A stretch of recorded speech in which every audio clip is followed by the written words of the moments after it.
A very good evening to you and a very warm welcome to TV47 Weekend Edition. Tonight it is To The Point. We have a conversation later on about endometriosis, but first let's take a look at the stories making headlines tonight. The president stands by his man Friday, weighing in on the perceived anti-Gachagua sentiments that have led to bold attacks from within the ruling coalition on the embattled DP, all with the backdrop on a raging nationwide debate on the one man, one vote, one shilling concept. Tusichangie maneno ambayo haina maana. Turban full of goodies for Acarino as the National Acarino Conference comes to close in Nakuru. And after the devastating droughts that nearly wiped out the Masai herds in previous years, the Masai community has embraced alternative farming practices to ensure their livelihoods. Hapana tegemea ng'ombe, hapana tegemea kondoo, hapana tegemea mbuzi, nategemea hiyo nyuki na samaki. Right, welcome to this live broadcast. Rhoda Nyamai is our sign language interpreter tonight. My name is Ann Odida. Let's get started. Now, President Ruto came out strong in his support for his deputy, with a well-publicized political camaraderie playing out between President William Ruto and his principal Deputy President Rigathi Gachagua. This as Ruto told off leaders who have been sustaining scathing attacks on Gachagua for weeks. Even so, assuming the purpose of the attacks on the DP, the president elevated eyebrows by acknowledging that this selection for running mate during the 2022 election was not the top choice of the younger cadre of Kenya Kwanza leaders. Nevertheless, the president publicly called for an end to the skirmish that has threatened to destabilize the presidency. Mwege William with that report. At the Nakuru High School grounds, President William Ruto opted to play the role of a loyal friend, appearing to come to the defense of his embattled deputy Rigathi Gachagua from the recent scathing attacks from the president's loyalists who have for weeks been firing unrelenting blows towards Gachagua. Ruto maintaining Gachagua was a right choice of a deputy he made towards the run-up of the 2022 general elections. Waswahili wanasema heshima si utumwa. Sote tuheshimiane. Tufanye kazi kwa pamoja. Your Excellencies, allow me to ask you not to allow the direction that I am seeing things are going to proceed. For weeks, Gachagua has been at the receiving end of unending attacks over his promotion of the one man, one vote, one shilling revenue sharing formula, a move that has left him an isolated man in the Ruto cabinet and within the Mount Kenya region. Let people not create narratives that do not exist. Unity will be achieved, just like economic development. Na tulikubaliana na nyinyi sote tukiwa pamoja ya kwamba tunataka kutembea pamoja. The president and the deputy dismissing rumors of a growing rift between them. Furthermore, President Ruto certainly called to order the leaders who have been launching the attacks directed to Gachagua. Na niliwaambia hawa, hata kama nimesema sijakubaliana na nyinyi kwa wale vijana mlikuwa mnapendekeza, lakini hata nyinyi hatutawaacha, tutawamenta polepole. Jameni, sisi hatuwezi afford saa hii kurudi msitu tena. Ni ngumu kwamba kuna wanaweza jitoa saa hii waenda kumsitu kupigania haki yao katika ile serikali tulipata. Even with the president's warning, still a section of leaders could not resist subtle stabs at the number two, especially on the subject of politics of ethnicity. We must promote a Kenya that is cohesive. Mkenya kama anaitwa Mora afanye biashara Nyeri. Kama ni Joroge ametoka Laikipia afanye biashara hata akitaka kufanya biashara kule Voi, kwa sababu hiyo ndio Kenya ambayo sisi tunataka. Following the call for a ceasefire by the head of state towards his now seemingly isolated deputy, what remains to be seen is if Ruto's allies will follow the directives by their boss as Gachagua maintains his quest over the one man, one vote, one shilling revenue sharing formula. Mwege William, TV47. Thank you, William, for that report. Now, President William Ruto on Sunday attended the National Acarino Conference, where he affirmed his commitment to ensuring involvement of the Acarino people in development projects as well as leadership position, where he also launched the Acarino Israel Savings and Credit Cooperative Society Limited SACCOs, as Chichi Josephine tells us. Over 10,000 members of the Acarino Church, drawn from different parts of the country, flocked to Nakuru Boys High School ground for the National Acarino Conference that was graced by President William Ruto and his deputy Rigathi Gachagua.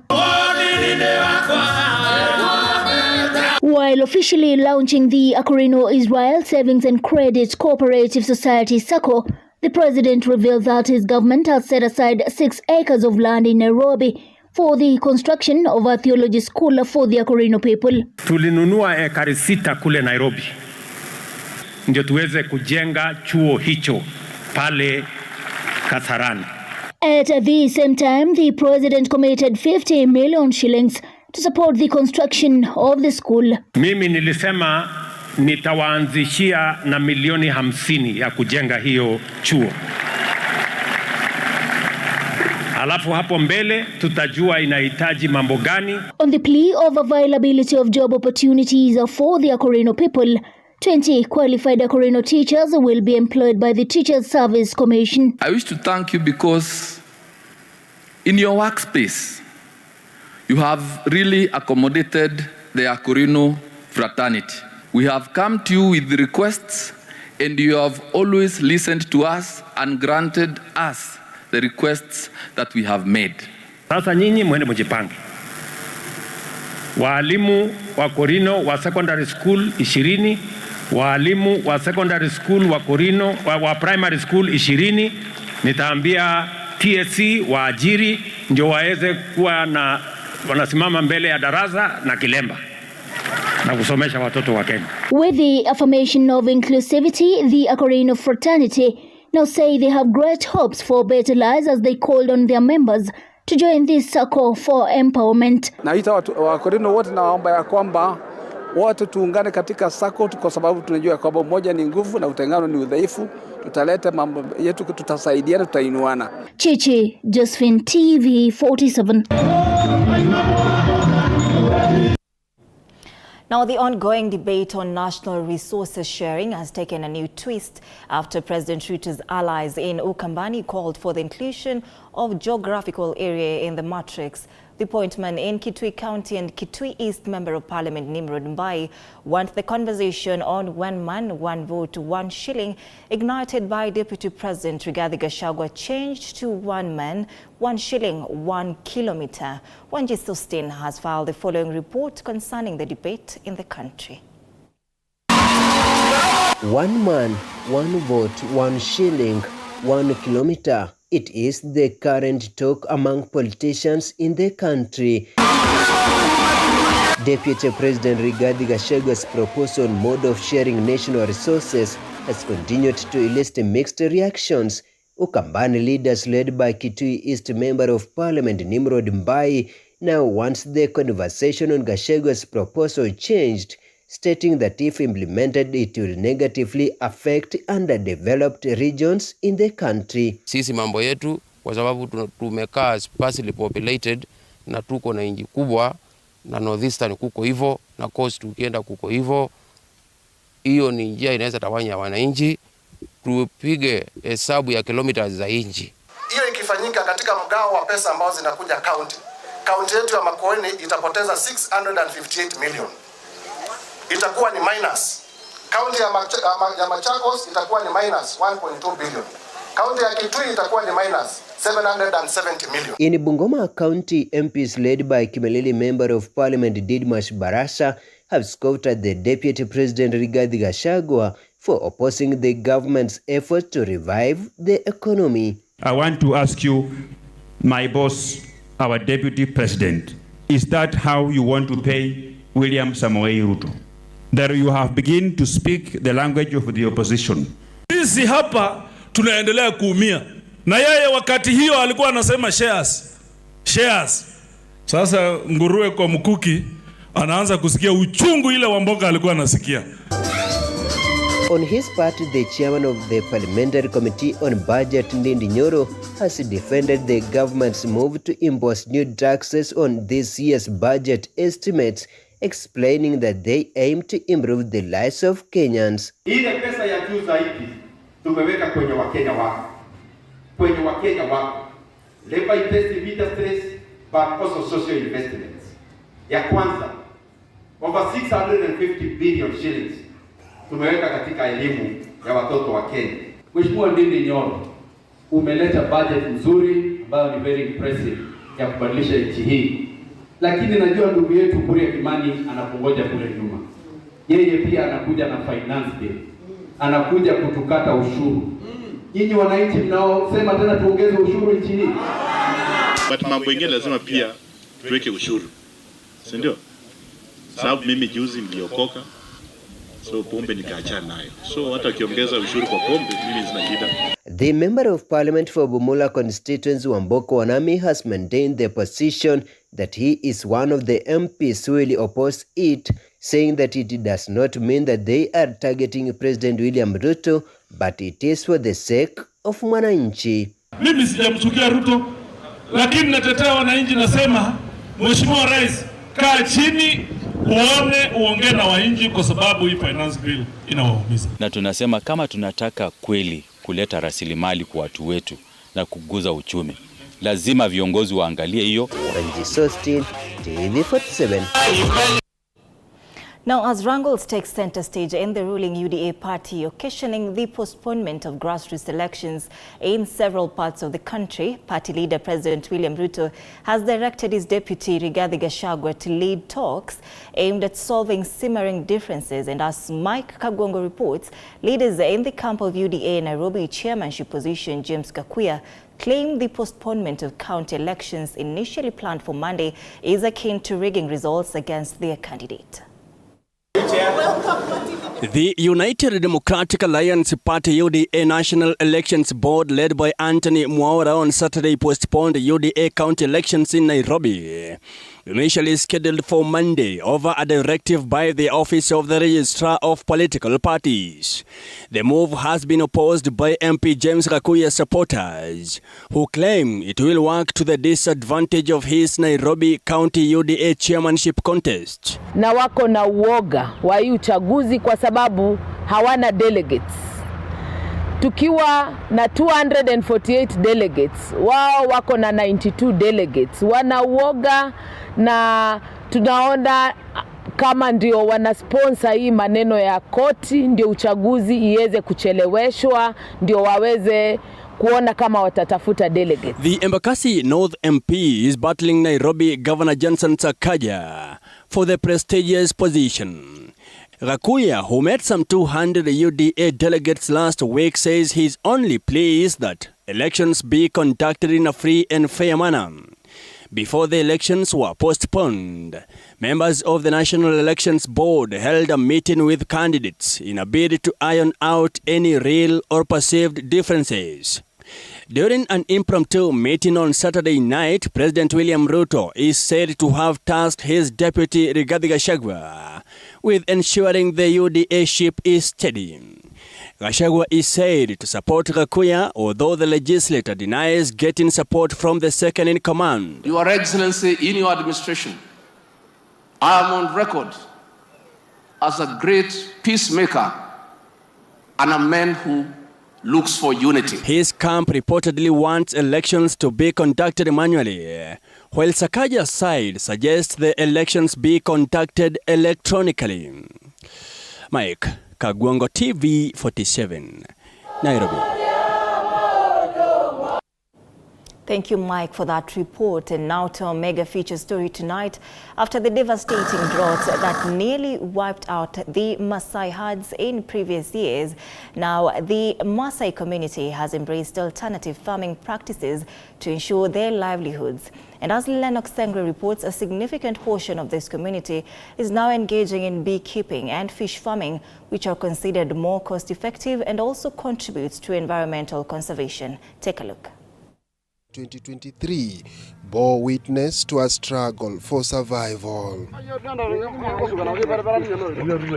Today, however, the sleeping hills of Kajiado County bear witness to a different tale, one that whispers of resilience and adaptation. Here, amidst the tranquil beauty of Kajiado County, a new chapter is being written, a transition from livestock farming to sweet buzz of beekeeping.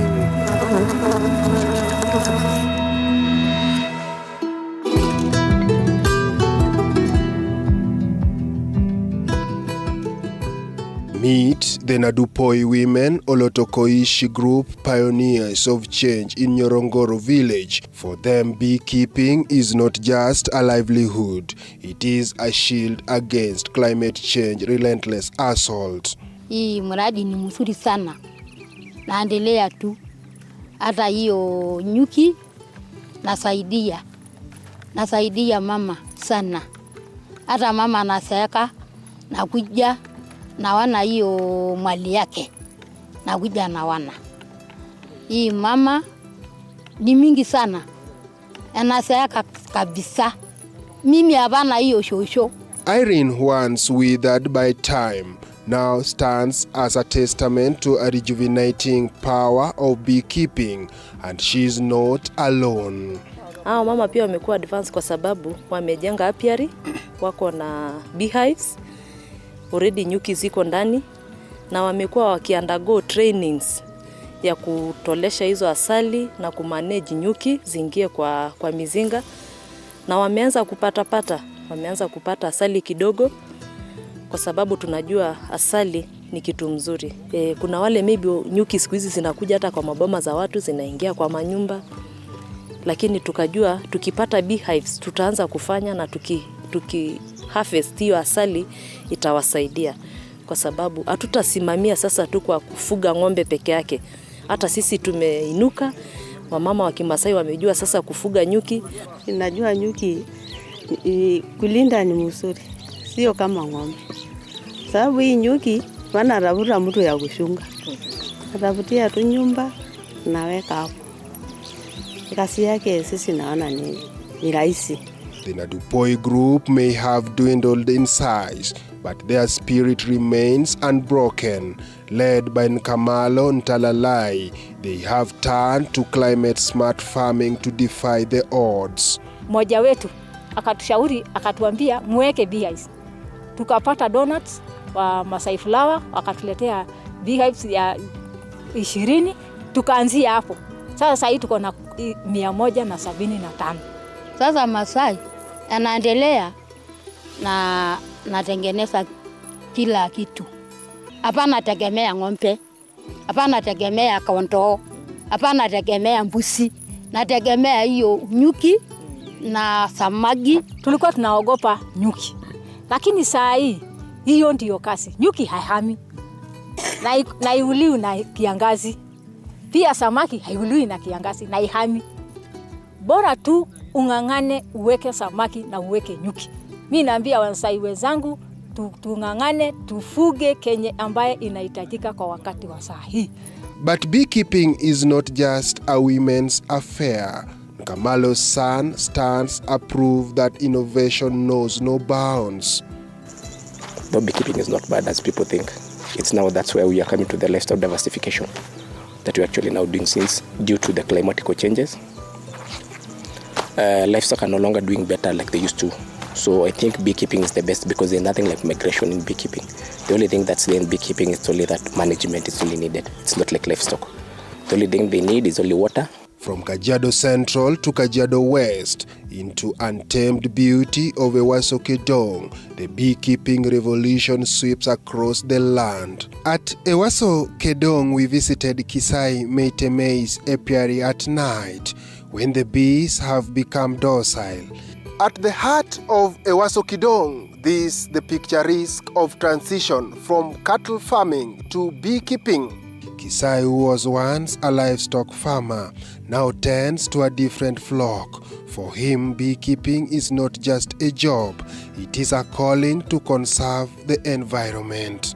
Wakati kiangazi hii ilikuja, ilikuja na kutusumbua kwa pakubwa sana na kuchukua mifugo wale wote ambao tulikuwa nao. Hii ikatupatia ile inaitwa necessitate kwenda kutafuta mbinu mbadala ya kukimu maisha. Ndio kwa maana sasa unaona nimeingilia ufugaji wa nyuki. Sayansi inasema, kama wanasayansi wanasema kuwa kama labda hakuna nyuki, mwanadamu anaweza ishi miaka 4 peke yake katika planet Earth. So ukiona hivyo maisha ya mwanadamu pia kwa pakubwa imeshikiliwa na nyuki. So ndio kwa maana tumeingilia ufugaji wa nyuki. Kwa changamoto kidogo kuanzia kwa sababu ng'ombe ndio, vile nilikuwa nimesema kwamba ng'ombe ndio kitu ambayo tumekuwa tukijua kama Masai, na ng'ombe hao walikuwa wamekufa na kiangazi. So ilibidi kwanza kabisa niuze ng'ombe wale walikuwa wamebaki wachache ndio nipate capital ya kununua mizinga. Na baada ya hiyo sasa ndio tukaingilia sasa kuwa tunanunua kidogo kidogo, na kwa sasa tunafanya kuhimiza wakulima wengine waingilie ukulima huu, kwa sababu kwa pakubwa hii inatusaidia kwa mambo ya kama kucontrol climate change. Nyuki yuko katika mstari wa mbele katika vita dhidi ya uharibifu wa mazingira. So wakati tunasema kwamba tunang'ang'ana na hii vita ya climate change, lazima tunajua kwamba nyuki yuko pale mbele, na tuliweza kuchangisha pesa kidogo tu, kama kila mtu akuje na pesa ya mzinga mmoja. Hivyo tulipata mzinga ile 1500 na ukiona venye unaiona pale, hizo mzinga ni 10. But challenges loom large in the newfound paradise. From honey badgers to inadequate training, the road ahead is fraught with obstacles. Tuiongeze mzinga ikuwe mingi, lakini masomo, yani kuelewa kwetu sana sana mambo na kazi ya nyuki ndio hatuelewi baadhi yetu huku Kajiado.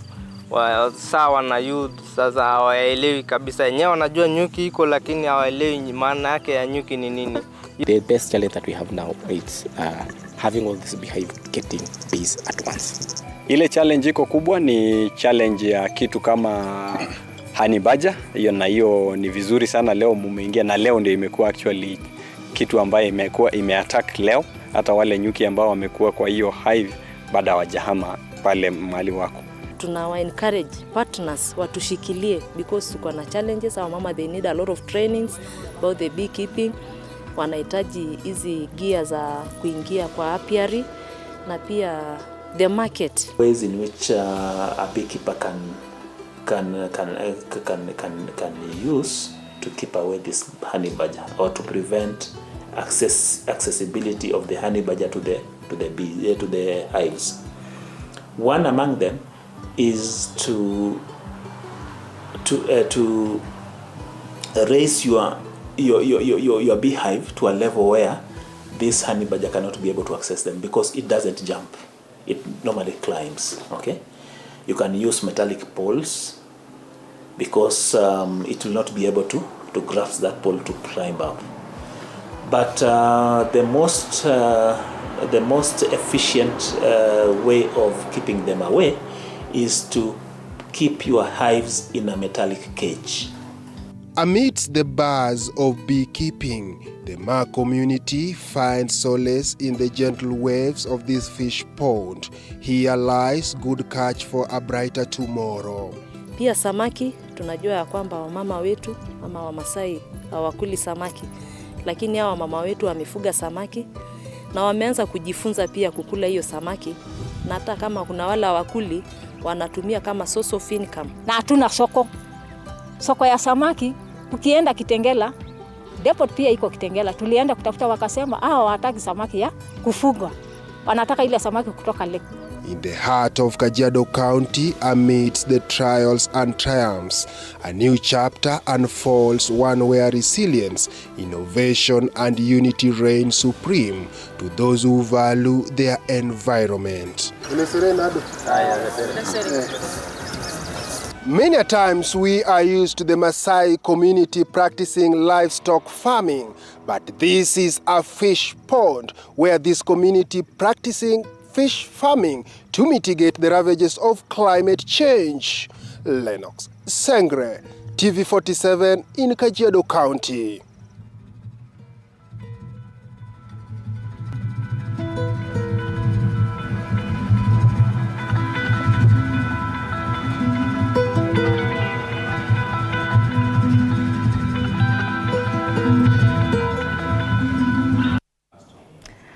Thank you so much, Lennox, for that report and insights on beekeeping and bee farming in Kajiado County.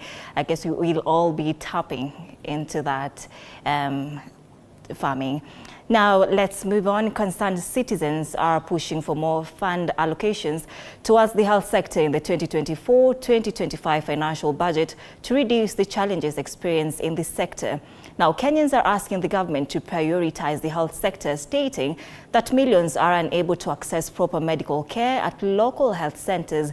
These sentiments came up during a free medical camp by Sarah Grace Care in partnership with Lions Rotary Club in Kilimambogo in Gathanji village, that is in Githunguri sub-county, where a large number of residents turned up for checkup.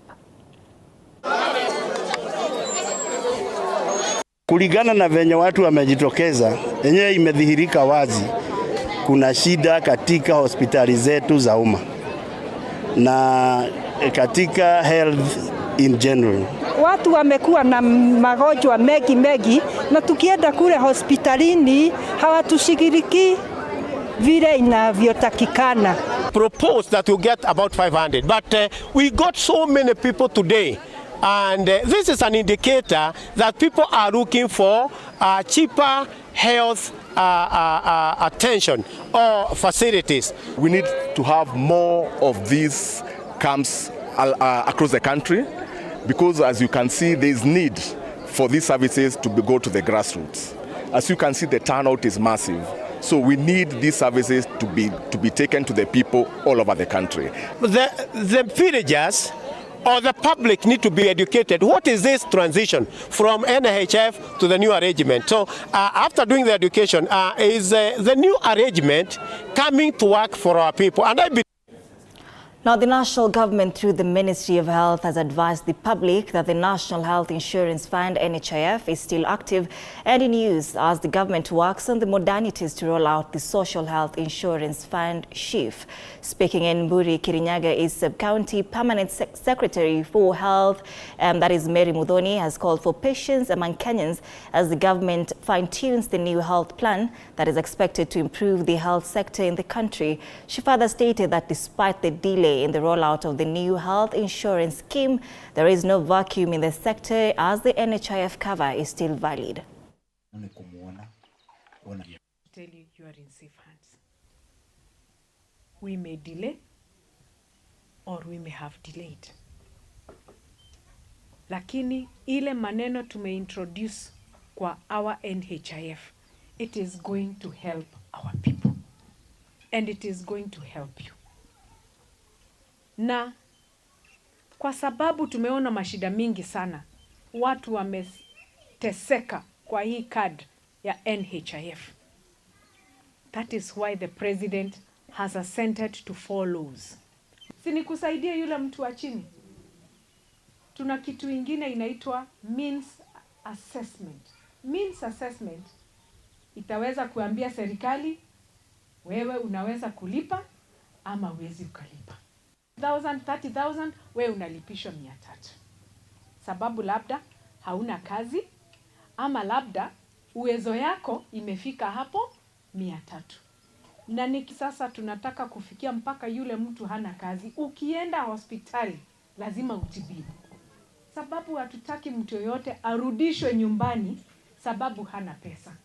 Na yule mtu hana pesa, mimi ndio nitamlipia, kwa hiyo mingi nimelipa.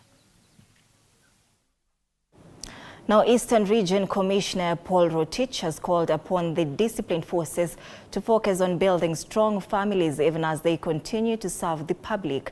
Speaking in Embu County during a joint service which brought together these officers and their families, Mr. Rotich also urged them to invest in their children's education.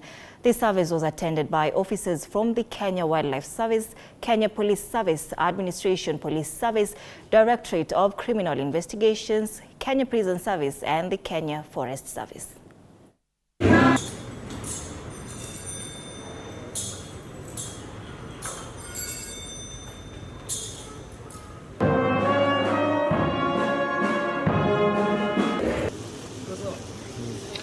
And we will have made your kids, we will have made our nation, we will have made the children of our country to be a productive nation tomorrow.